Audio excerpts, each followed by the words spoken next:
Find yourself a Cato. Hi, my name's Dave, and welcome to the Daily Stoic, 366 meditations on wisdom, perseverance, and the art of living by Ryan Holiday and Stephen Hasselman. Today is March 10th. Find yourself a Cato. A Cato. We can remove most sins if we have a witness standing by as we are about to go wrong. The soul should have someone it can respect, for whose example it can make its inner sanctum more inviolable. Happy is the person who can improve others not only when present, but even when it's in their thoughts. Seneca, Moral Letters 11.9. Cato the Younger, a Roman politician best known for his self-discipline and for his heroic defense of the Republic against Julius Caesar, appears constantly throughout Stoic literature, which is interesting because he didn't write anything down. He taught no classes. He gave no interviews. His bold and brave example is what made him such a commonly cited and quoted philosopher. Seneca tells us that we should have our own Cato, a great and noble person we can allow into our minds and use to guide our actions, even when they're not physically present. The economist Adam Smith had a similar concept, which he called the indifferent spectator. It doesn't have to be an actual person, just someone who, like Seneca said, can stand and witness to our behavior. Someone who can quietly admonish us if we're considering doing something lazy, dishonest, or selfish.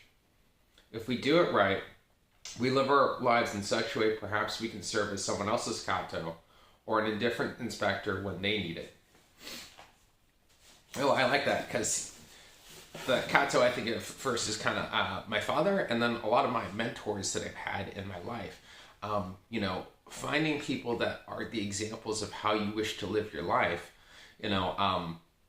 Finding out how they, if you like what they have, ask how they did it, right? Like how they got to that level. I think that's a very important kind of thing, is like recognizing having that mentor or that kind of guideline of like someone, like a representation of what you want to achieve, so that when you're getting to those situations and you're like, oh, what would my dad do in that situation? Or what would my mentor do in that situation? My fiance says all the time, like, when I'm at a market or I'm at a big event, I always ask, what would Dave do in this situation? How would Dave handle it? And that's me being a Cato for someone else, because she recognizes how I can handle like a tough situation or a busy crowd and kind of bring them to get them all kind of organized and everything else and kind of improve the situation.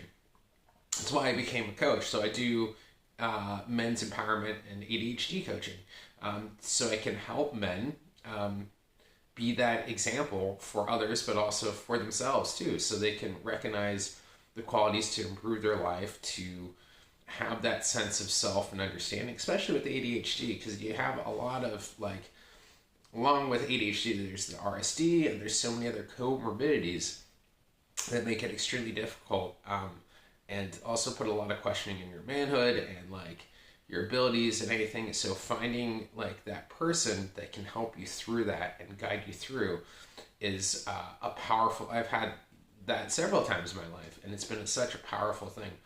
Having that kind of person or that mentor that you can look up to that has those value sets that you're trying to achieve. So then when you're in a situation you're not sure what to do, be like, oh, what would that person do? Okay. And then that gives you kind of some perspective. So that's what I got for today's reading. Do you have a Cato? I would love to know. Do you have a mentor or someone that you look up to? And if so, who and why? And what are their qualities? I would love to know.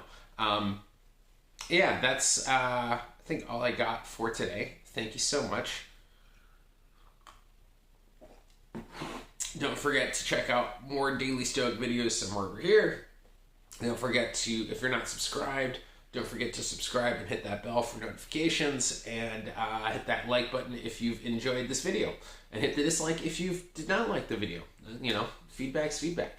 And with that, I'll see you tomorrow, and you have a great, if not better, day.